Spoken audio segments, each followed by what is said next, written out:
अस्सलाम वालेकुम नाज़रीन, मैं हूं सना आगा खान और प्रोग्राम है दो रुख। चंद अहम खबरों पे नजर करते हैं और फिर अपने मेहमानों का आपसे तारुफ करवाती हूँ।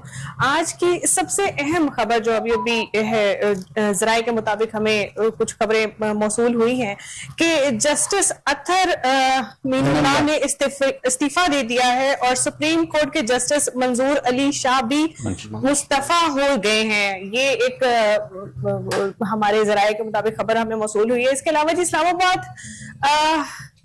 Daily Pakistan online chief justice Yahya Afridi ने फुल कोर्ट इजलास बुला लिया है। सेनेट ने 27वीं आईनी तरमीम में मजीद तरमीम की मंजूरी दे दी है। सदर आसिफ अली जरदारी ने 27वीं आईनी तरमीम के बिल पर दस्तखत कर दिए हैं। वफाकी काबीना ने तीनों सर्विलेंस एक्ट में तरमीम की मंजूरी दे दी है। वफाकी आईनी अदालत का सरबराह जस्टिस अमीनुद्दीन को बनाने की पेशगोई कर दी गई है। इम्कान है, देखते हैं आगे। हुकूमत के इस्लामाबाद को महफूज बनाने के लिए सिक्योर नेबरहुड सर्वे का ऐलान कर दिया गया है। इस्लामाबाद कचहरी धमाके का खुदकुश हमला आवर के सहूलतकार और हैंडलर्स गिरफ्तार हो गए हैं। ये वो तमाम अहम खबरें हैं जो काफी दिन से गर्दिश कर रही हैं और इन मामलात पर बात करने के लिए हमारे साथ स्टूडियोज में मौजूद है जी वकार अहमद हंजरा साहब जो कि तजियाकार हैं, और उनके साथ मौजूद है जी राजा खुरम शहजाद साहब, मुस्लिम लीग नून से उनका ताल्लुक है, और एहसन रिजवी साहब हमारे साथ मौजूद हैं। हम इनसे बात करते हैं और इनसे पूछते हैं कि सर जी, सबसे पहले बात तो मैं आपसे करूंगी राजा खुरम शहजाद साहब, आप ये बताएं कि ये जो दो जस्टिस साहब ने इस्तीफा दिया है, ये जो खबर अभी मौसूल हुई है, ये क्या वजह बनी है एकदम से? देखिए जी, बिस्मिल्लाह, मैंने भी अभी आपके सामने खबर सुनी है, तो ये उनका एक जाती उनका एक डिसीजन है। उस हवाले से मैं समझता हूँ जो उन्होंने बेहतर समझा वो किया, लेकिन चूंकि इस वक्त जो सूरत चल रही है इसमें ये फैसला जो उन्होंने किया उसके मुताबिक मैं समझता हूँ उनके स्पोक्समैन या उनके जो भी वहां पे उनके कोई जो रिप्रेजेंटेटिव हों तो आई थिंक वो इसका बेहतर बता सकते हैं, क्योंकि बेंच और बार के हवाले से मैं समझता हूँ उन्होंने एक बड़ा अच्छा वक्त गुजारा है और जुडिशरी के हवाले से उनके पास अगर कोई जस्टिफिकेशन थी रहने की या ना रहने की तो वो बेहतर समझते थे। तो ये मैं समझता हूँ उनके अलावा कुछ जवाब देना इस वक्त मुनासिब। अच्छा ठीक है, अभी तो ये हमें पेशेंट हुई है, अभी पता चलेगा फर्दर के क्या डिटेल्स हैं इसमें। अच्छा राजा खुरम साहब, आप ये बताएं कि ये इस तरह जो कानून की जो चीजें चल रही हैं, जिस तरह 27वीं तरमीम पर आज पूरा ठप्पा लग गया है कि यस अब ये हो गया है, सिग्नेचर्स हो गए हैं इन तमाम चीजों पे, आप क्या समझते हैं, कुछ आइन बात है? देखिए जी, आईनी तशरी और आईनी तनाजात और आइन की खिलाफ वर्जियां जो हो रही थी ना, इस हवाले से आप देखें कि एक जस्टिस जो हमारे फोत हो चुके हैं, उन्होंने एक डिक्टेटर के हवाले से जब ये कहा कि इसको ला के फांसी दें और उठा के लाएं, तो ये क्वेश्चन पैदा ही ना होते, ये मामला इस नच तक पहुंचते ही ना, अगर ये अमेंडमेंट्स और ये तरमीम जो है ये इस्लामी मौजूदात के हवाले से जैसे इज्तिहाद को अपनाया जाता है, इस तरह मैं समझता हूँ इन तरमीम में करके जिंदगी आसान की जा सकती हैं। लॉ के हवाले से तो इसमें देखिए हम हर वक्त एक ही किताब या एक ही उस प्रेसिडेंट को नहीं लेते, मुख्तलिफ तरजीहात, मुख्तलिफ PLDs, मुख्तलिफ प्रेसिडेंट्स जो सुप्रीम कोर्ट्स में होती हैं वो हमें उन्हें प्रेसिडेंट जो उस वक्त प्रेसिडेंट्स होती हैं जो उनको जजेस के सामने ला के अपने फैसलों में हम फैसले की जो भी कैफियत होती है उसमें हम असिस्ट करते हैं। तो ये आर्टिकल जो उन्होंने अमेंड किया, देखिए वक्त की जरूरत है। आप देखिए अभी जब ये शहबाज शरीफ साहब की गवर्नमेंट गई और उसके बाद जब दूसरी गवर्नमेंट आई तो एक नई आईनी तनाजात पैदा हो जाते थे। अब इलेक्शन कमीशन के जो मेंबरान है उनकी मंजूरी की तौसीक जो पार्लियामेंट करेगी, मतलब ये नहीं कहा जाएगा कि ये फलां का रिकमेंडेड है या फलां, एक जात से निकल के अब इज्तिमाई कैफियत की तरफ मुल्क जो है उसके लॉ और कानून और उसकी जो मामलात है वो आ रहे हैं।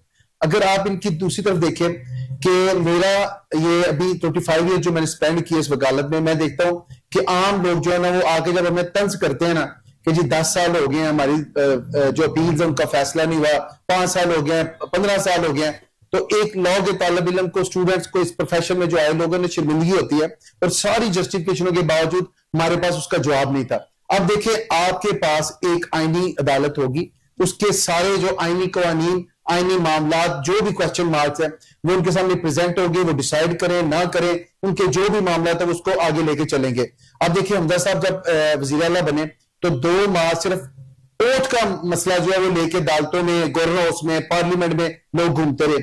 अगर उस वक्त ये अमेंडमेंट होती तो आज हम उन जो फ्रस्ट्रेशन थे, जो उन मामला की जो बेतवज्जी का शिकार जो इश्यूज थे उन्हें तवज्जो मिल जाती और हम कामयाब होते। मैं नहीं इत्तेफाक करता उन लोगों से जो इस तरमीम को किसी हवाले से बाइस्ड कहते हैं या इसको समझते हैं कि आर्टिकल 6 के हवाले से। अब देखें कोई अगर मामला आप देखें तो अब जो पार्लियामेंट की तौसीक है उसी से उसको रहनुमाई मिलेगी। अगर अक्यूज सामने आता है और पार्लियामेंट नहीं जाएगा तो ये मुल्क में आए जो लोग अपने वोट से बनाए हुए जो लीडर्स होंगे उनके फैसलों के मुतमन्नी होंगे। तो मैं समझता हूं कि ये बिल्कुल दुरुस्त है। जी, एहसन रज़ी साहब आपकी तरफ आते हैं। आप ये बताएं कि आज दस्तखत भी हो गए, पहले पीपल्स पार्टी ने बहुत इख्तलाफ किया, फिर एकदम से सबने वोट्स दिए और हैवी वोटिंग के साथ जो दस्तावेज है जो मंजूर भी हो गए और आज सिग्नेचर्स भी हो गए। आप इस तरमीम के बारे में क्या कहेंगे? शुक्रिया सना। देखें, पाकिस्तान की तारीख में जब पाकिस्तान बना तो इस पाकिस्तान के पास आइन नहीं था। हमारे शहीद लीडर जुल्फकार अली भुट्टो शहीद ने इस मुल्क को एक आइन दिया और तमाम एक मुत्तफिका आइन दिया और तमाम कौमियतों को और तमाम सूबों को जो है वो इस किताब के ऊपर जो है ना इकट्ठा किया। पाकिस्तान पीपल्स पार्टी ने उसके बाद भी अपनी जद्दोजहद जारी रखी और 18वीं तरमीम में आपने देखा कि पाकिस्तान पीपल्स पार्टी ने सूबों को इख्तियारात दिए, खैबर पख्तूनख्वा को उसका नाम दिया, सूबों को पहचान दी और इसी तरह जो है वो जो पावर्स थी वो सूबों को जो है वो उन्होंने दी ताकि जो सूबे हैं वो मजबूत हो, अपनी आवाम की फलाह के लिए काम कर सके। आज जब 27वीं आईनी तरमीम की बात हो रही है तो मैं इस पे कौम को भी मुबारकबाद पेश करना चाहता हूं कि आज भी पाकिस्तान पीपल्स पार्टी की क़यादत ने इसके ऊपर सबसे पहले हमारे चेयरमैन बिलावल भुट्टो जरदारी ने इसको आवाम के सामने लेके आए एक ट्वीट के जरिए और ये बताया कि ये आईनी तरमीम होने लगी है। लेकिन पाकिस्तान पीपल्स पार्टी ने कभी भी कोई काम ना अंधेरे में रख के नहीं किया कौम को।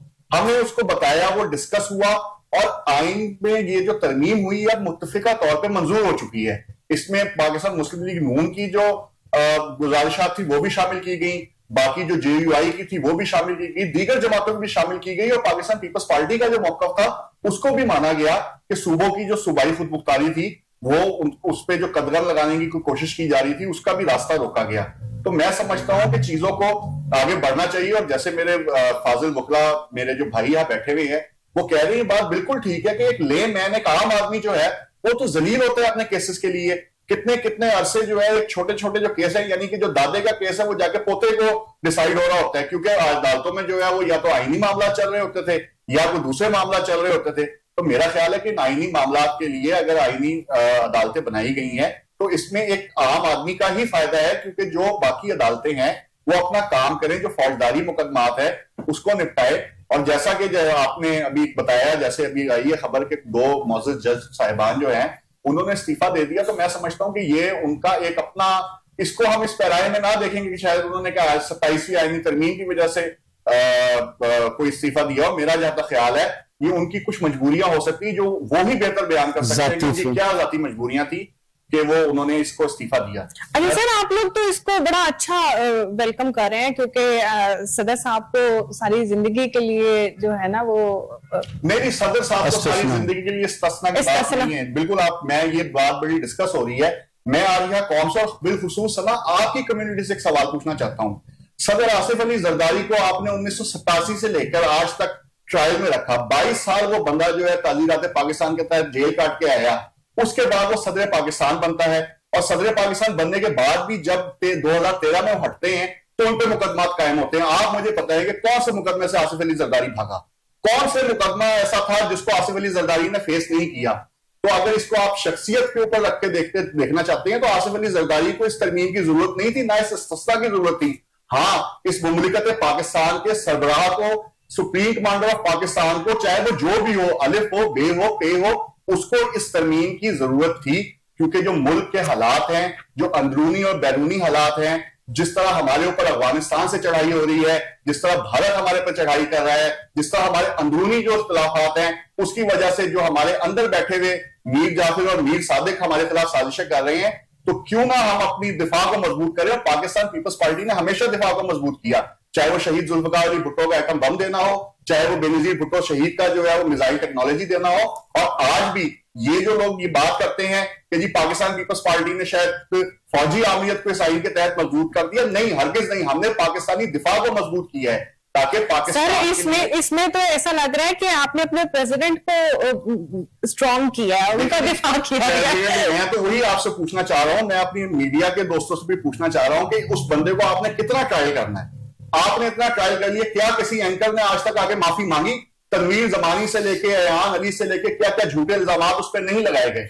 वो हंसता रहा, मुस्कुराता रहा, मर्द कलंदरों की तरह जो है वो देखता रहा कि अच्छा ठीक है। आपको सिर्फ उन्होंने एक जुमला कहा कि ये लोग सियासी अदाकार हैं, हम लोग सियासी लोग हैं। देखें, अल्लाह ताला ने उसको फिर दोबारा जो है वो इज्जत बख्शी और वो फिर दोबारा पाकिस्तान का सदर पाकिस्तान बना।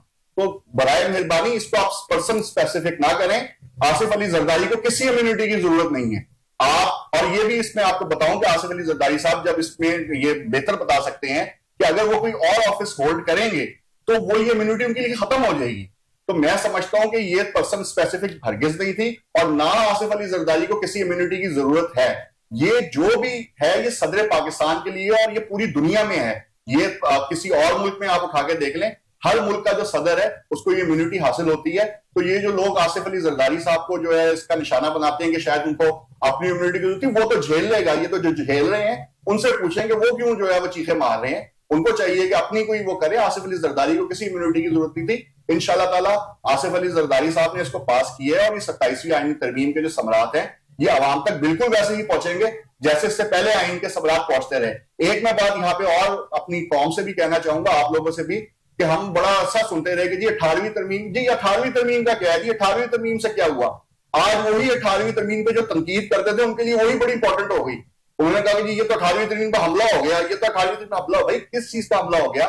हम आइन के खालिक हैं, हम आइन के बनाने वाले हैं, हमने आइन को बचाया, हमने पार्लियामान को बचाया और आइंदा भी बचाते रहेंगे। और यही बात चेयरमैन बिलावल भुट्टो जरदारी ने की है कि किसी का बाप भी जो है वो 18वीं तरमीम को रोल बैक नहीं कर सकता।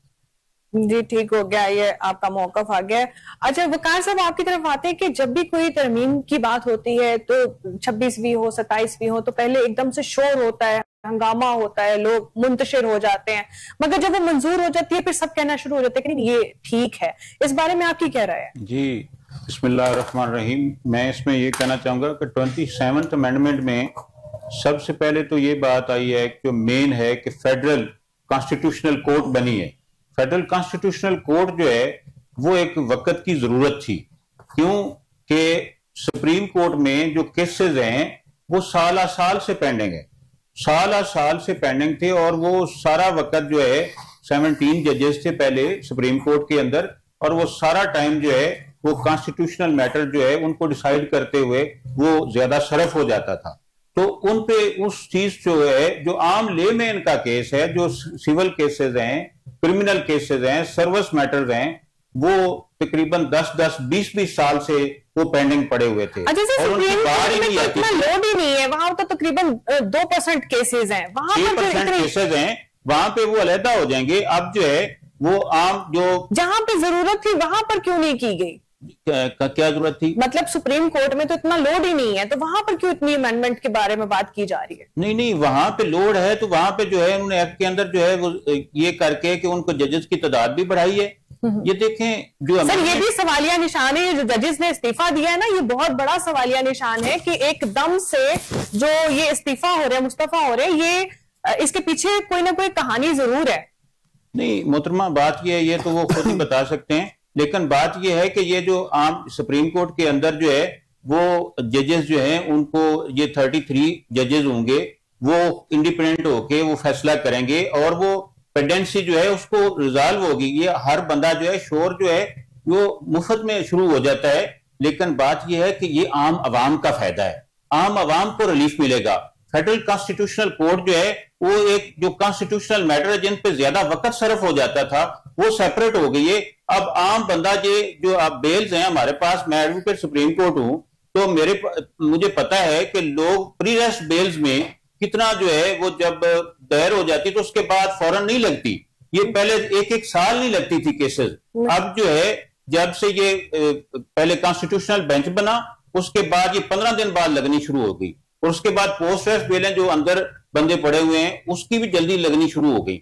उसके बाद जो सिविल केसेस हैं जो अर्जेंट बेसिस पे वो लगने शुरू हो गए और ये हर बंदे की, ये अवाम को फायदा हो रहा है। ये इसमें कॉन्स्टिट्यूशनल जो अमेंडमेंट आई है फेडरल कॉन्स्टिट्यूशनल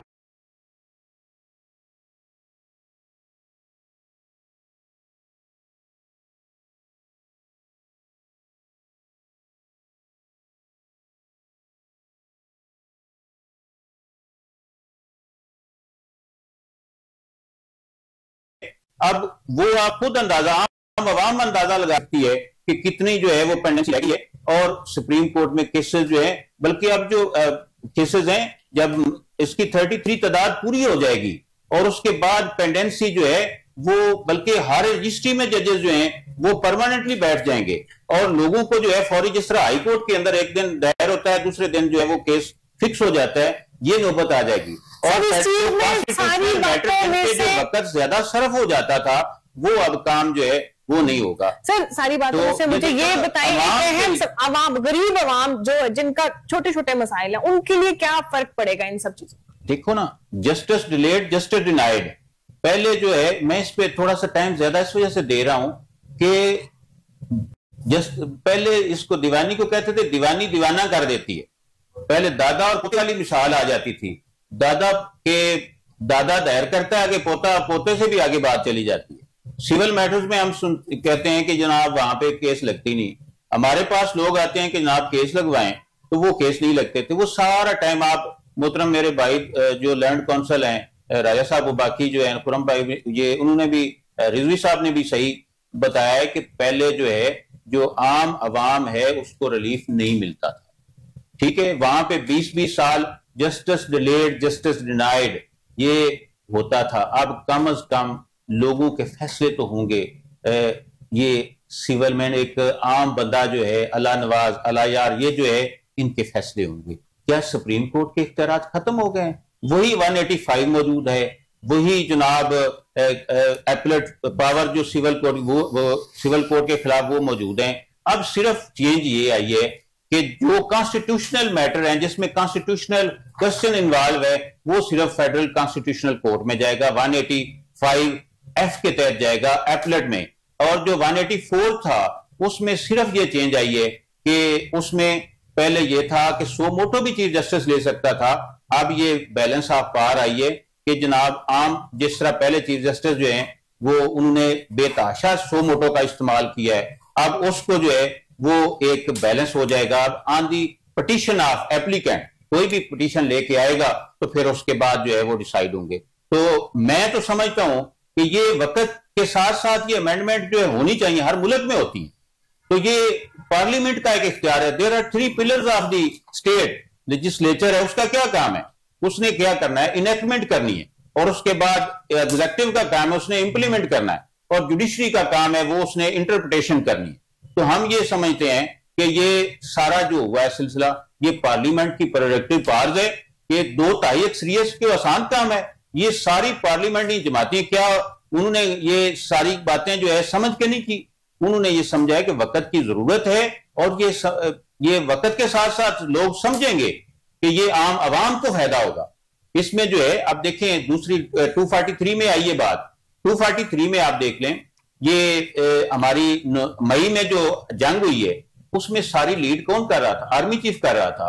तो इसमें सिर्फ ये किया उन्होंने, चीफ ऑफ आर्म फोर्सेस, वो जो चीफ ऑफ जो है वो किया है, उसको सारी आर्म फोर्सेस का जो है स्टाफ फोर्सेस कर दिया है, और जॉइंट चीफ ऑफ स्टाफ का ओहदा खत्म कर दिया है। तो पहले ये होता था इम्प्लाइडली, अब एक्सप्रेसली हो गया कि आर्मी चीफ के पास इख्तियारात आ गए। इसमें कोई गलत बात नहीं, पहले भी ये था, लेकिन ये है कि बेहतर हो गया है कि उसको प्रॉपर कर दिया गया। और कौमी हीरोज को प्रॉपर, ये देखो उसने एक बड़ा काम किया है। देखो ना, जो हिफाजत करती हैं, सरहदों की हमारी हिफाजत करती हैं, उनको जो है अगर कोई पार इम्यूनिटी दे दी जाए तो इसमें मेरे ख्याल में कोई हरज नहीं है।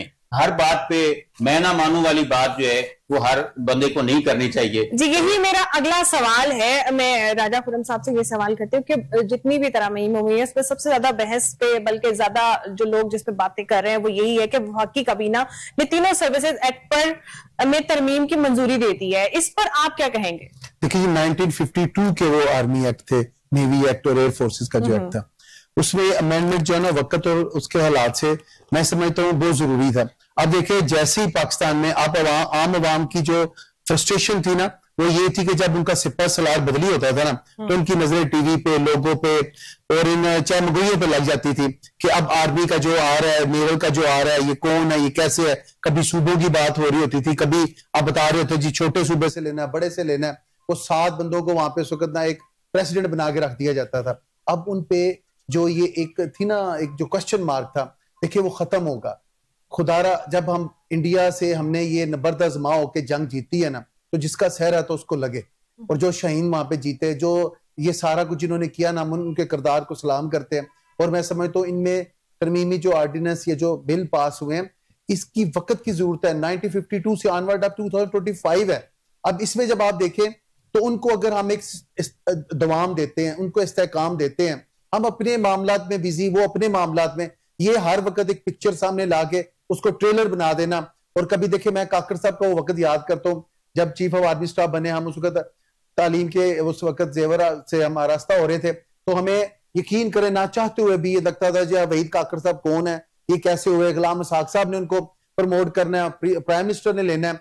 तो ये बच्चे जो उस वक्त थे, जो आज बड़े हुए, तो तब भी हमारे जहन में खलफशार है कि ये सिस्टम को तरतीब कैसे दी जाए। तो आज मैं समझता हूँ ये क्रेडिट पाकिस्तान मुस्लिम लीग नून को जाता है, पीपल्स पार्टी को जाता है, हमारे जो मिनिस्टर लायन को जाता है, और इस वक्त की पूरी टीम को, काबीना को जाता है कि उन्होंने उन चीजों को एक यकजा करके उसको एक मोड ऑफ ट्रांजैक्शंस में ला के उनको आगे लाए हैं। अब अगर chief of army staff Washington में बैठ के ये कहता है कि पाकिस्तान की तरफ किसी ने मैली आंख से देखा तो हम उसे जीने नहीं देंगे, तो वहां पे सुन के लोग उसको अप्रिशिएट करे, और जो प्रेसिडेंट है वो वहां पे उसे इसको रिपीट करे, इस फ्रेज को वो अप्रिशिएट करे, तो उस पे अगर हम ये समझते हैं कि उन्हें फील्ड मार्शल का ओहदा दिया गया और उसको आईनी तहफ़्फ़ुज़ और कानून के मुताबिक हमेशा के लिए, मैं कहता हूं हम तो अपनी जान दें उसके ऊपर वार दें कि अगर वो दी जाए और वाम इसके लिए तैयार है, हम लोग तैयार हैं कि हम उसे किस तरह उसको वेलकम करें हमेशा के लिए कि उसने पूरी दुनिया में हमारा सर फख्र से बुलंद किया। तो ये आईनी इस्तेहकाम, आईनी उसको जो पावर दी गई या उसके हवाले से अगर उनको मुद्दत मुलाजमत दे के कोई बेहतरी की तरफ लाए तो यकीन कीजिए हमारे सर फख्र से बुलंद है।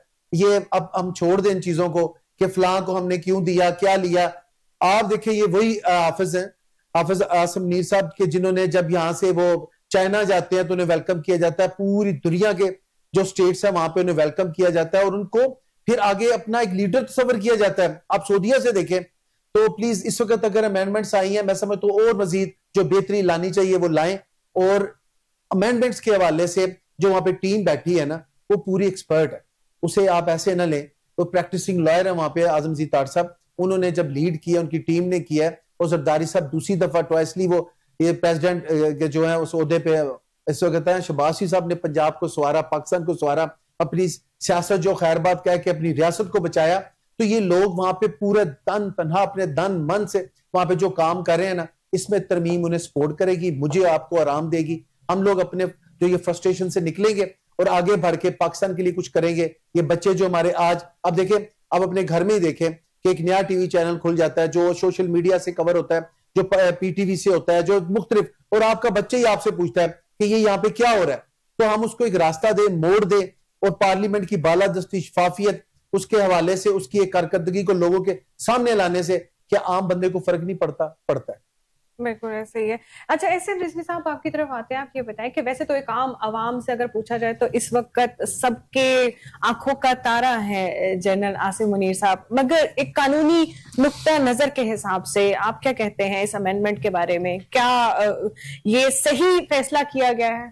देखें जी, मुझे तो ये समझ नहीं आता कि जो, चले पर्सन स्पेसिफिक होकर मैं बात कर लेता हूँ general Asim, field marshal Asim Munir साहब की, मुझे समझ नहीं आता कि जो इस पर तनकीद करते हैं, मैं उनसे पूछना चाहता हूं कि क्या वो भारत के फील्ड मार्शल हैं, क्या वो किसी और मुल्क के फील्ड मार्शल है? वो आपके मुल्क के फील्ड मार्शल हैं।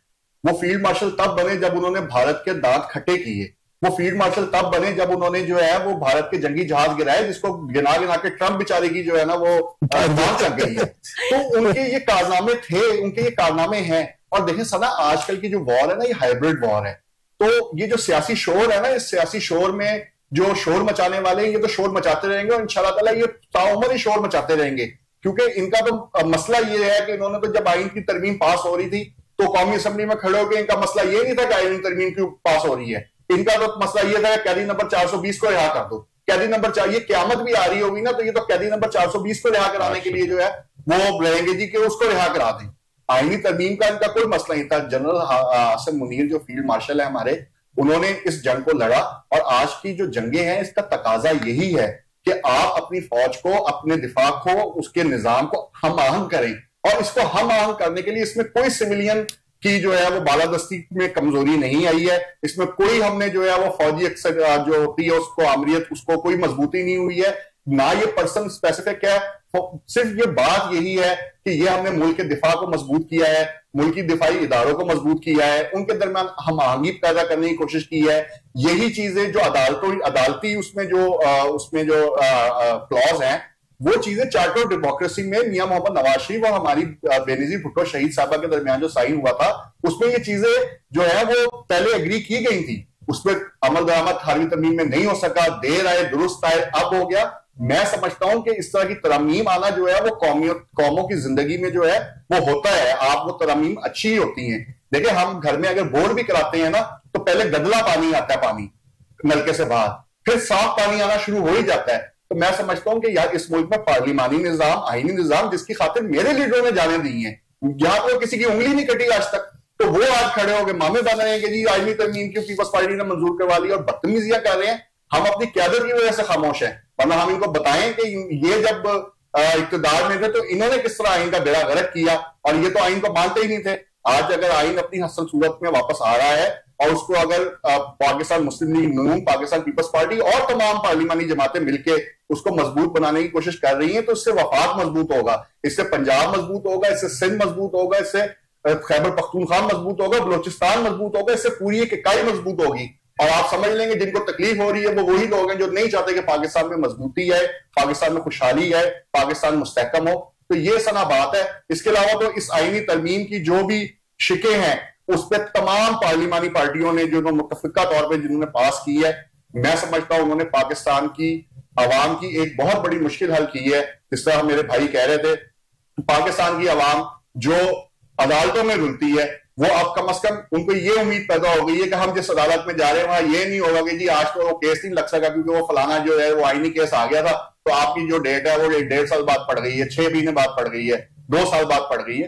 तो अदालतों को चाहिए कि वो भी अपना जो है वो, बल्कि इन जजेस ने जो इस्तीफा दिया है, मैं समझता हूं कि इनकी अपनी जाती मजबूरियां हो सकती हैं, लेकिन हमारी जो जुडिशरी है उसको अब अवामी जो केसेस हैं, क्योंकि उनके ऊपर ये आईनी बर्डन खत्म हो चुका है, तो उनको अवामी केसेस को जो है वो फास्ट ट्रैक के ऊपर जो है वो करना चाहिए, सुनना चाहिए और आवाम को रिलीफ फराहम करना चाहिए। सर, ये जुडिशरी सिस्टम तो चलो बेहतर हो जाएगा, क्या वुकला पे भी इसकी कोई सर्कमस्टांसेस आएंगे? क्या वो भी सही तरीके से चीजों को बैकअप देंगे? देखिए जी, वकीलों का जहां तक ताल्लुक है, मैं समझता हूं कि हमारी वकला बरादरी जो है ना, ये हम जब बात करते हैं ना कि जिस तरह भाई ने कहा कि 3 सतून है, तो हम समझते हैं कि जैसे मीडिया भी एक सतून है, अदलिया एक सतून और एक सतून सियासत। तो हम जितने भी, चाहे सियासी कारकुन हो, चाहे वो अदालती वकील हो, चाहे वो मीडिया के हमारे जो है वो जर्नलिस्ट हो, हम सब मिलकर रियासत बनाते हैं। तो मैं ये समझता हूं कि रियासत के बनाने में इन सब का बड़ा किरदार है, और हमारे जो वकला हजरात हैं उनका आइन की बहाली में, जद्दोजहद में उनका खून शामिल है। ये हमारे हाई कोर्ट के बाहर जो बम ब्लास्ट हुआ था, जब चीफ जस्टिस इफ्तिखार मोहम्मद चौधरी साहब की वो एक तहरीक चली थी, तो वहां पे जहां पे सियासी कारकुनों का खून गिरा था, वहां पे वकला का खून भी गिरा था। तो अगर आइन मजबूत होता है, पार्लिमानी इदारे मजबूत होते हैं और हर इदारा अपने हदूद में रहकर काम करे, तो ये पाकिस्तान की मजबूती होगी और इंशाअल्लाह पाकिस्तान करेगा। इस पे मैं कुछ बताना चाह रहा था तो वकला के हवाले से। तो देखिए, रिसेंटली जो अभी एक पंजाब बार काउंसिल के इलेक्शंस हुए हैं, उसमें तकरीबन 75 ऑल ओवर द पंजाब जो कैंडिडेट थे वो मुंतखब हुए। तो उस पर इस वक्त जो इस वक्त हमारे वजीर कानून है आजम तार साहब, और एक हमारा जो ग्रुप है इस वक्त, उसके तकरीबन 58 से ज्यादा जो मेंबर्स हैं वो मुंतखब हुए पूरे पंजाब से। इसी तरह सुप्रीम कोर्ट बार में जो भी इलेक्शन हुआ, उसमें भी जो इस वक्त वजीर कानून है उनका ग्रुप जो, और इसे क्योंकि बार एसोसिएशन का, पंजाब का bar association, high court bar association, district courts bar association जो ये इलेक्शन होते हैं, जो उसमें उनका रोल है ना, तो वकला का रोल वहां से निकलता है। तो उसमें जो लीड कर रहे हैं ना इस वक्त तरमीम में, और जो मैं समझता हूँ वजीर कानून ने जो किरदार अदा किया है, वो अपनी उस बार के उस स्पोर्ट की वजह से किया है, जिसमें पूरे पाकिस्तान में जो इलेक्शंस होते हैं तो ये ग्रुप इंडिपेंडेंट कामयाब होता है। तो उस वजह से अभी सुप्रीम कोर्ट में पूरी कैबिनेट जो है लॉ मिनिस्टर की हामी जो ग्रुप है मुस्लिम लीग नून की और पीपल्स पार्टी के, ये जो हामी लोग हैं वो वहां पे कामयाब होकर गए। तो आप समझ सकते हैं कि जो वकला का किरदार है, उन्होंने वोट जो है वो सपोर्ट किया है उसी इंडिपेंडेंट ग्रुप को, मोहम्मद हसन बून साहब को, और अपने पूरे उन कायदीन को जो आजम जी तार साहब के साथ रिलेटेड है उनको किया। तो ये वही किरदार, वही वकला है जो उनके साथ खड़े हैं, और जो अब बार में उनके साथ खड़े हैं, और अब वकला उनके साथ तईद और उनके साथ तकमील में उनके साथ रहेंगे। जी ठीक हो गया। वकार साहब, आप ये बताएं कि तीनों दफाई इदारों को अब हमारे आर्मी चीफ लीड करेंगे, क्या ये सही फैसला है कि 3 इदारे, एक शख्स जो है वो ऑब्वियसली नो डाउट पूरी दुनिया में उनका एक डंका बजता है जो भी मामला था, मगर तीनों इदारों को इकट्ठे संभालना एक मतलब पॉसिबिलिटी हो सकती है इसमें? ये बिल्कुल पॉसिबिलिटी हो सकती है, तो इसमें कोई हर्ज नहीं है। देखिए, ये जब ये जंग हमने जीती तो उसके बाद पूरी दुनिया में हमारी आर्मी चीफ जो है आसिम मुनीर साहब उनको पजीराई हुई। उसके बाद हमारा सऊदी अरब के साथ जो दिफाई मुआहदा हुआ तो वो उसकी अक्कासी है कि हमने इन्होंने एक बहुत बड़ा काम किया है। अब देखें, उस वैध बंदे ने अब पूरी जो है आर्म फोर्सेस को भी, आर्मी को भी, नेवी को भी, बाकी सब इन लीग लेके कोऑर्डिनेशन के थ्रू वो सारा सिस्टम किया। तो ये मैं समझता हूं कि वो उनके लिए मसला नहीं है कि ये सारे मामलात जो हैं वो एक बंदे, जब ये चीफ जस्टिस ऑफ पाकिस्तान जो है वो सारा कुछ अगर कर सकता है तो ये अगर चीफ ऑफ अगर बन गए हैं, ये सब आर्म फोर्सेस के बन गए हैं स्टाफ, तो फिर ये बेहतर तीनों आर्म फोर्सेस जो हैं उनको चला सकते हैं, इसमें कोई हरज नहीं है। अच्छा सर, वैसे तो ये चीजें हमें बाहर नजर आ रही है, बिल्कुल ठीक है, मगर ये एकदम जिस तरह इतनी जल्दी एकदम तरमीम आई और एकदम से उसको फौरन से उसका इम्प्लीमेंट करने की सब पीछे पड़ गए कि एकदम से फौरन से इसके किया जाए, बहुत सारे सवाल जो है ना वहां से हमारे उठे हैं कि जी ये एकदम इतनी जल्दी क्यों है, क्या मामलात हैं इसके अंदर? आपको नहीं लगता कि जो चीज जल्दी में होती है उसके पीछे कोई ना कोई रीजन होता है? नहीं, जल्दी तो इसमें देखें, चीज ये है कि पार्लियामेंट का इख्तियार है, हर बंदे ने के पास बिल था, उसने देख के सब कुछ साइन किए, उसके बाद ये उसके हक में 2/3 अक्सरियत जो है सेनेट से भी पास हुई है, उसके बाद जो फर्दर अमेंडमेंट थी वो भी पास हुई है, नेशनल असेंबली से भी 2/3 अक्सरियत से वो पास हुई है। तो मैं समझता हूं कि ये सारी चीजें वहां पे जो है डिस्कस हुई हैं। तो ये जो भी लेजिस्लेशन का है इसमें स्टैंडिंग कमेटी में जाती है, पहले वहां पे चीजें डिस्कस होती हैं। स्टैंडिंग कमेटी में, उसको मिनी पार्लियामेंट कहते हैं, वहां पे जब इंट्रोड्यूस होता है कोई भी बिल उसके बाद स्टैंडिंग कमेटी में जाता है और स्टैंडिंग कमेटी में डिस्कस होकर दोबारा फिर जो है वो रीडिंग होती है, क्लास बाय क्लास रीडिंग होके उसके बाद फिर ये चीजें जो है फाइनलाइज होती हैं। ये ऐसे नहीं हो गया कि रातों रात हो गया, चीजें सारी डिस्कस की गई हैं, सारी जो जमातें हैं उनको इन लीग लिया गया है, सारी जमातों के साथ कोऑर्डिनेशन है और 2/3 अक्सरियत से जितने भी पार्लियामेंटेरियन हैं, ये खा वो सेनेट की हूं, खा वो नेशनल असेंबली की हूं, सब ने जो है वो मिलकर इस अमेंडमेंट को जो है वो पास किया है। तो मैं समझता हूं कि ये सारी चीजें डिस्कस हुई है, हर बंदे के नॉलेज में है, हर पार्लियामेंटेरियन के नॉलेज में है कि ये अमेंडमेंट हो रही है। नो डाउट, सबको पता है, बहुत सारी चीजें डिस्कस, मेरे ख्याल से जिस दिन से तरमीम का जिक्र हुआ है मीडिया हर जगह पे जहां देखो इसी चीज को डिस्कस किया जा रहा है, मगर इतनी जल्दी जो है ना ये सवालिया निशान। जल्दी में जो देखें पैदा हुई है, इस पे हुई है, डिस्कस हुई है। मैं ये कहता हूं कि स्टैंडिंग कमेटी में भी डिस्कस हुई है, सेनेट में भी, लेकिन होना चाहिए था, लेकिन ये अगर किया है तो इसमें कोई हरज नहीं है कि सब चीजों के नॉलेज में लाके बिल पेश किया गया है और उसके बाद इसको जो है वो फाइनलाइज किया गया है। तो मैं समझता हूं कि ये इतना कोई लंबा प्रोसेस होना भी नहीं चाहिए। तो जब एक बात तय कर ली गई है और सारे इस चीज पे राजी हैं, तो या तो फिर राजी ना होते तो फिर इसको जो है वो अगेंस्ट वोट देते तो इस पे डिस्कस हो जाता। तो अगर वो नहीं हुआ तो इट मीन के वो सारे जो इस चीज पे कंसेंटेड उन्होंने दी है, तो उसके बाद फिर ये सदर पाकिस्तान के पास जो है वो जाके 75 के तहत उन्होंने वो देने हैं, तो फाइनलाइज होना है। तो ये इस पे मैं बताता हूं अगर जो जल्दी प्लीज इस पे मैं चाह रहा हूं कि मौकफ इनका तो है, उसी के साथ मेरे भाई जो कह रहे हैं दुरुस्त है। जल्दी क्यों नजर आई है, यही क्वेश्चन है ना जो आपको नजर आ रही है, क्योंकि पीपीए ने अपना पार्लियामानी हक इस्तेमाल ही नहीं किया। उन्होंने वहां पे, मैं उमैर न्याजी साहब की वहां पे स्पीच सुन रहा था, उन्हें स्पीकर जो है कौमी असेंबली सरदार रियासत साहब कह रहे थे कि आप जो अभी बातें कर रहे हैं हाउस ऑफ फ्लोर पे आके, आप उसको जब कमेटी के सपुर्द किया गया तो उस कमेटी में बैठ के आप इस चीज को प्रमोट करते, आप बताते कि ये इस वक्त जो शिक आपने इस्तेमाल किया जिसके तहत आपने 7 जजेस को आईनी जो अदालत है उसमें मुतय्यन किया, तो आप कहते हैं मात कर लेते। इस तरह वो कह रहे हैं कि जब आपको अगर महसूस हो रहा था कि अगर फील्ड मार्शल के हवाले से आपको कोई तकलीफ थी या कोई मामला था तो आप उसके हवाले से कोई बात करते, हम उसको ऐड करते। देखिए उन्होंने अपने उस पूरे गियर को लगाया ही नहीं, ठीक है, जो सीम्स टू बी के जल्दी हो गया। अब जब एक हुकूमती बेंचेस पे एक बिल आता है, उस पर पॉलिटिकल साइंस के हवाले से भी हम देखते हैं और लॉ के हवाले से भी और आम आवाम भी, कि उस पर घंटों की तकरीरें होती हैं। तो तकरीरें कौन करता है? जो अपोजिशन जमात होती है, जो उस पर तनकीद करते हैं, तो क्रिटिकल एनालिसिस के बाद उस पर टाइम लगता है। जब आपने वो उस चीज को ऑन ही नहीं किया, जब आपने उस चीज को लिया ही नहीं, देखिए जो वजीर आजम समझता है, जो लॉ मिनिस्टर समझता है, जो पार्लियामानी कमेटी समझती है, तो बिल आता है उसको। अब देखिए ख्वाजा साहब ने बिल दिया आर्मी के हवाले से, मैंने उस पर जब ख्वाजा साहब ने दे दिया, आप उसको देखिए आके पढ़े।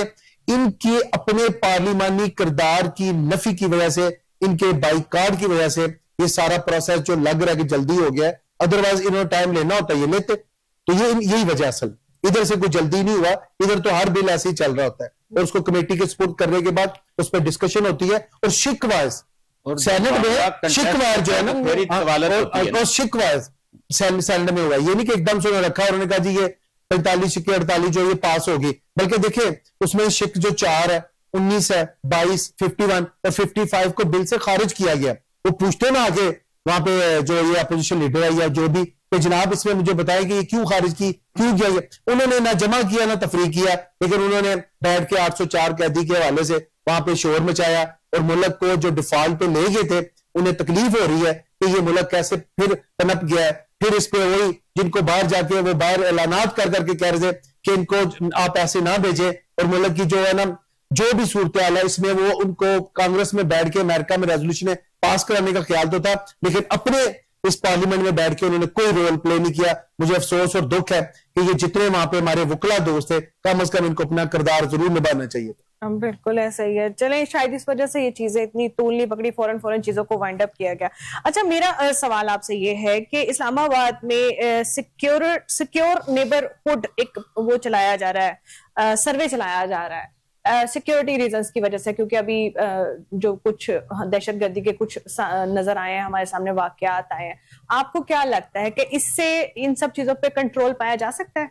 देखिए, हर वो एनालिसिस, हर वो चीज जो माशरे में आपको अपने आप को जांचने का मौका दे, आपको अपनी सिक्योरिटी के हवाले से तहफाजात का वो मेंशनिंग का जो एक फोरम मिले, जिस पे आप बता सके कि इस कॉर्नर्स पे ये हो तो बेहतर है, और वो पंचायती सिस्टम जिस पे हम महलों का ख्याल रखा जाता था, जो एक तकवीयत पकड़ता था, एक सिस्टम, उसको मजबूत करने के हवाले से ये गवर्नमेंट की एक बेहतर पॉलिसी है। देखें कैसी है कि इंडिया में जब बम धमाके होते हैं तो उसके अगले दिन हमारे इधर हो जाता है। ये किस तरह की पॉलिसीज हैं कि जो मुल्क को उखाड़ पछाड़ करने वाले आज पार्लियामेंट में भी वो किरदार नहीं निभा रहे कि वो साथ मिलकर उनको आगे लेकर चलते। उन्होंने इस्लामाबाद में भी ये देखे जो धमाका हुआ, इसके हम सख्त मजम्मत करते हैं। इस बारे में ये जो हुकूमती काविश है ये हमें सिक्योर करेगी, बेहतर करेगी, और इस हवाले से जो भी इकदाम होते हैं जिसमें एनालिसिस किए जाएं, देखिए ये तो बहुत जरूरी है और ये तो ऑनवर्ड शुरू से होना चाहिए था। तो इससे मैं समझता हूं कि इसको बेहतर अंदाज में हर शहर में, हर सूबाई सतह पे इसको ला के लेके चलें। और देखिए पाकिस्तान अब तरक्की की तरफ जा रहा है। शहबाज स्पीड से तो आप जान चुके हैं। आप पंजाब में आप देखें मियां मरियम बीबी जो है उनकी क्या स्पीड है, और इस तरह पीपल्स पार्टी के हवाले से आप देखें कि सिंध में भी वो कोशिश कर रहे हैं। आप वहां पे मुराद अली शाह साहब के हम इसको ऐसा फार्मूला लाएं, वहां पे कोशिश की जा रही है। केपीके वालों को भी ख्याल आने की कोशिश हो रही है, लेकिन वहां पे उनका वो बदनसीब सीएम जो है उसे समझ ही नहीं आ रही कि वो झंडे बदली करता फिर रहा है। अगर इनको होश आ जाए तो पाकिस्तान तरक्की करे और ये जो रुकावटों में स्पीड ब्रेकर लगाते हैं ना, ये खत्म हो जाए। तो इसमें हमें बेहतर तरीके से आगे निकलने के लिए इस सिस्टम के जो भी मामला आता है उसमें उनकी मदद करनी चाहिए, अवाम को भी और हमें भी। अच्छा रिजवी साहब, आप ये बताएं कि अलर्ट्स तो काफी देर पहले से थे, बहुत सारी ताकतें अब इस वक्त, जिस वक्त हम पाकिस्तान जो है ना पूरी दुनिया में माना और जाना चाह रहा है, पाकिस्तान को गिराने के लिए बहुत सारी साजिशें हो रही हैं। अंदरूनी और बैरूनी दोनों ताकतें मिलकर इस वक्त हमारा ताकुब कर रही हैं। इस सिचुएशन में जो इस्लामाबाद में अपने नेबरहुड की इन्वेस्टिगेशन या चीजों को देखना, जांचना, करना, ये अब शुरू किया जा रहा है, ये बहुत पहले नहीं हो जाना चाहिए था? देखें, ये बिल्कुल सही बात है। असल में हमें थोड़ा सा जो है वो तारीख से देखना पड़ेगा, तारीख में झांकना पड़ेगा कि हमने कुछ लोगों के ऊपर जो है वो एहसान किया और वो एहसान फरामोश निकले। आज उनकी एहसान फरामोशी की जो बिल्ली है वो थैले से बाहर आ गई। वो आज मुल्क के बाहर से, पहाड़ों के उस तरफ से भी हमारे पे हमला आवर है, और वो पहाड़ के इस तरफ हमारे शहरों के अंदर से भी हमारे ऊपर हमला आवर है। मैं ये समझता हूँ कि जो भी सिक्योरिटी के रीजंस के तहत, अभी कुछ दिनों पहले इस्लामाबाद में धमाका हुआ, हमारे वकला भी उसमें जख्मी भी हुए, भी शहीद हुई, उसमें वकील भी शहीद हुए। तो पाकिस्तान आखिर ये जंग तब तक जो है वो लड़ता रहेगा। पाकिस्तान ने इस जंग को पहले भी जीता है और पाकिस्तान अब भी जीतेगा। आपको याद होगा 2008 से 2013 के दरमियान जब पाकिस्तान पीपल्स पार्टी की हुकूमत थी और यही सदर आसिफ अली जरदारी साहब थे, तो पाकिस्तान के अंदर इंतहा के खुदकुश धमाके होते थे। उस वक्त के वजीर दाखिला रहमान मलिक मरहूम होते थे और वो हर धमाके के ऊपर एट द साइड पहुंचते थे और जाके वहां पे बकायदा अपनी पुलिस फोर्स का भी मोराल बुलंद करते थे और दहशतगर्दों को भी बड़े खुले उससे पैगाम देते थे कि पाकिस्तान में ये तालिबान जो है ये जालमान है।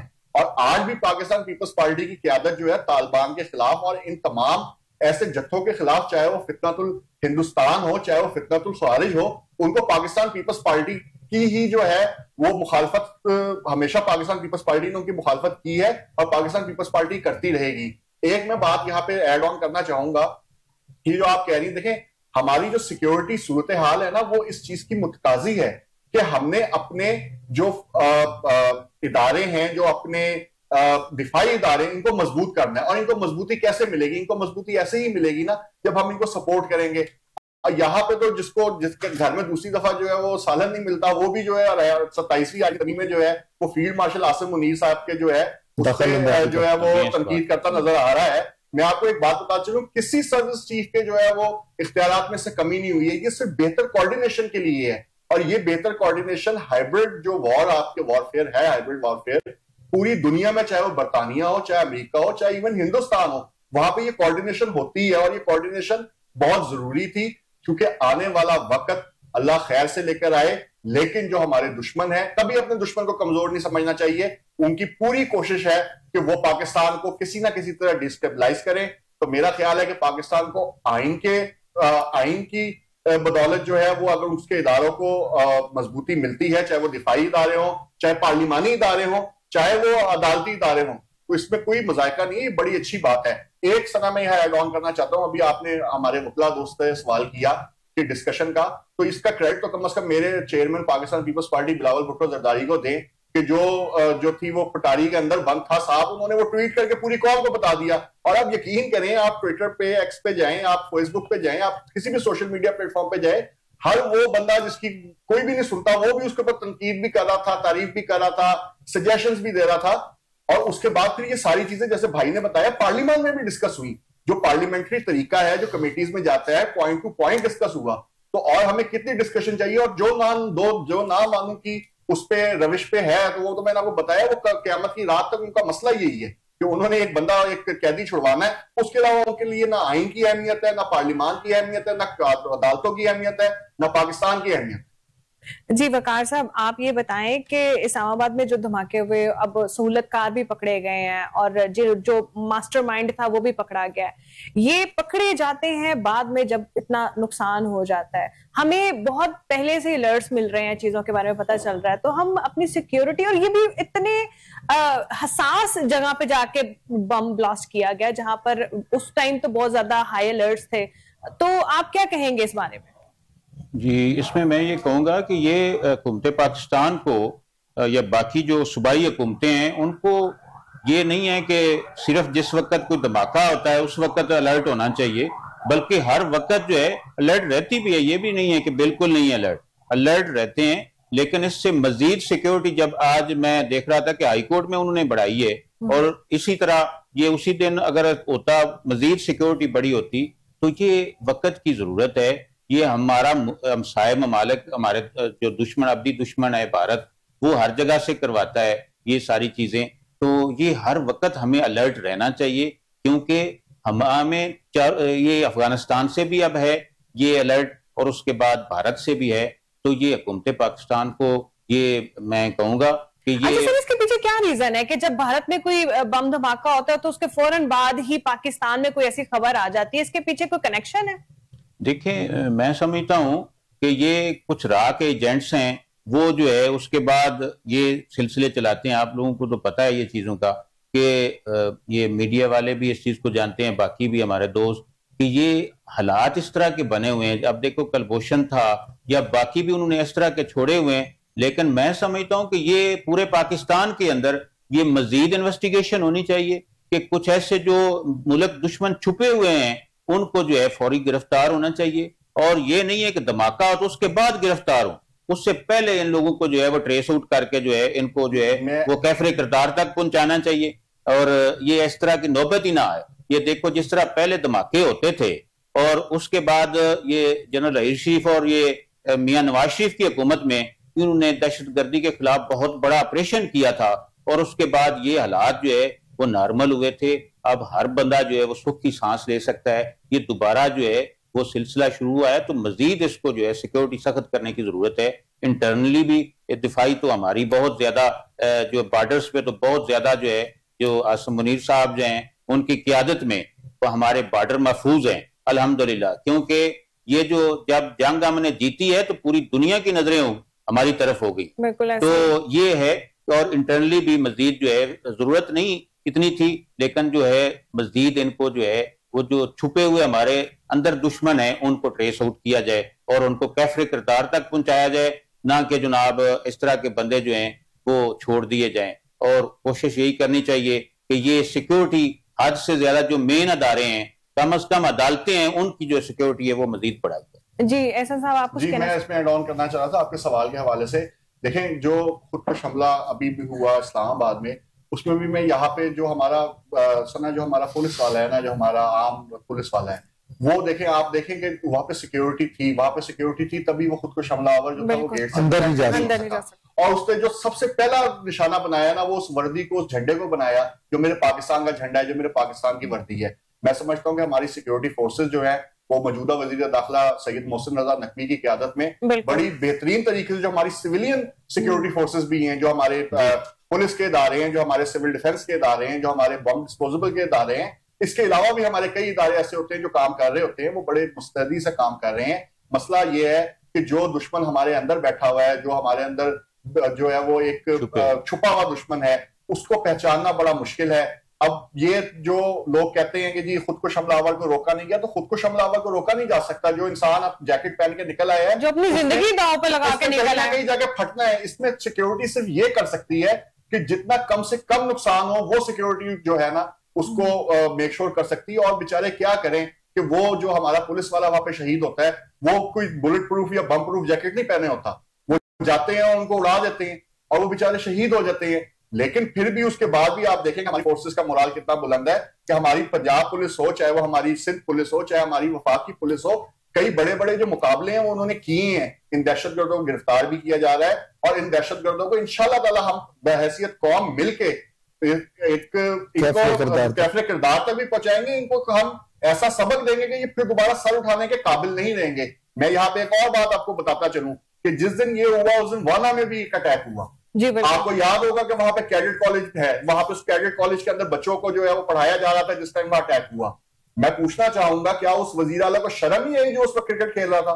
क्या उस वजीर आला को केपी के शर्म नहीं आई कि जो उस वक्त बैठा हुआ कैरम खेल रहा था? आपने कभी देखा किसी के पे वो जनाजे पे गया? यहाँ पे जैसे ही कोई सिक्योरिटी फोर्स का बंदा शहीद होता है, वजीर आजम साहब भी पहुंचते हैं, वहां के वज़रा आला भी पहुंचते हैं, हमारी फौजी क़यादत भी पहुंचती है।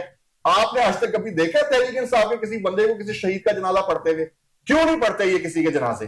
क्यों ये उनकी सहूलतकारी करते हैं और वो इनकी सहूलतकारी करते हैं? ये कौम के लिए मैं एक सवाल रखे जा रहा हूं, और इस सवाल का जवाब जब कौम को पता लगेगा तो इंशाल्लाह कौम इनको जूते मार के निकालेगी। क्योंकि ये किसी भी तौर पे, चाहे वो आइन हो, चाहे पाकिस्तान की खुद मुख्तारी हो, चाहे पाकिस्तान की सलामती हो, किसी भी तौर पे ये आपके साथ नहीं खड़े हुए। इनका सिर्फ एक एजेंडा है, और वो एजेंडा इंशाल्लाह क़यामत की रात तक इनका पूरा नहीं हो। जी राजा खुर्रम साहब, वक्त हमारे पास खत्म हो गया, तकरीबन खत्म हो गया। 1 मिनट आपके पास है, आप इसमें क्या ऐड ऑन करेंगे? सिक्योरिटी अलर्ट्स हमारे पास काफी टाइम से आ रहे हैं, मगर फिर भी इस तरह की जो कहीं ना कहीं हलचल हो जाती है, लैक्स हो जाते हैं, इसके ऊपर क्या हिकमत अमली मजीद इख्तियार करनी चाहिए? देखिए, सबसे पहले तो जी अवाम को अपने आगे पीछे जितने भी इस तरह के मशकूक लोग हैं ना, पहले तो हमें अपना खुद ध्यान रखना है और उनका ध्यान रखना है। मैं समझता हूँ कि मोहल्ला जाती जो कमेटियां थी, जो लोग इर्द गिर्द के एक इलाके के लोग डिस्ट्रीब्यूट अपने आप को डिप्यूटेड करते थे कि तो इस मामले में सिक्योर किए जाए, पहले तो उनकी तरफ आना चाहिए। दूसरा, देखें अभी ये पंजाब का मैं बता रहा हूँ कि 38% जो है ना वो इस वक्त जो क्राइम रेट था वो नीचे आया, और उसके हवाले से मैं इनकी प्रेस कॉन्फ्रेंस देख रहा था। सीसीडी जो जिस तरह का ये तकवीत एक महकमा पकड़ है और जिसने जो बड़े अच्छे काम किए, मैं समझता हूँ कि इस सारे सिस्टम में हमें सबसे पहले अपने आप को बदली करना है, अपना ध्यान रखना है, उसके बाद ये इदारे इनको मजबूत करना है। और ये जो अफरा तफरी, इंतशार, सोशल मीडिया, ये जो साइबर अटैक हमारे ऊपर होते हैं, और जो एकदम की जैसे पंजाब स्कूल में वो बच्ची के हवाले से एक बात हुई थी, हुई नहीं और लग गए, हमने सारी अवाम को इस वक्त साइबर अटैक से बचना है, अपना दिमाग इस्तेमाल करना है। और सिक्योरिटी के हवाले से गवर्नमेंट के जो भी मामला हो, आप सबसे पहले देखें, जब आप रेंट पे आते हैं तो आप उसकी एक लॉ है कि आपने मुतलका थाने में उसकी रजिस्ट्रेशन कराती है। क्यों नहीं हम करवाने देते? क्यों नहीं हम बताते कि हमारे साथ में जो मोहल्ले में रेंट पे है मियां साहब, चौधरी साहब, जट साहब, इनके घर में जो रेंट पे आया उसका हुआ या नहीं? हम वहां पे कंप्लेनेंट क्यों नहीं होते? इन सारी चीजों को सिक्योर करना है हमने अपने पॉइंट ऑफ व्यू से। जब हम रेंट के लोगों को पॉइंट आउट करेंगे, जब हम अपने इर्द की निगाह रखेंगे, अब यकीन कीजिएगा ये निमक हराम, ये जो लोग जो आके हमारे अंदर से खा के बाहर जाके पहाड़ों से बमबारियां कर रहे हैं और इधर आ रहे हैं, इनको भी छुपने की जगह नहीं मिलेगी। और जो ये दूसरे यहाँ पे सकर लोग बैठे हैं ना, जिन्होंने मुल्क के हवाले से सोच लिया, इसराइली एजेंडे पे जो काम करे, इनको भी रास्ता जी बहुत बहुत शुक्रिया। आप तमाम मेहमानों का बहुत बहुत शुक्रिया। उम्मीद करती हूँ कि इस तमाम डिस्कशन के बाद हमारी आम आवाम जो है ना, इन तमाम लॉ एंड ऑर्डर से मुस्तफीद हो, वहां तक आवाज पहुंचे जिनके लिए हम यहाँ बैठ कर बात कर रहे हैं। इसके साथ ही मुझे सना को दे इजाजत, फिर मिलेंगे अगले प्रोग्राम में, तब तक के लिए अल्लाह हाफ़िज़।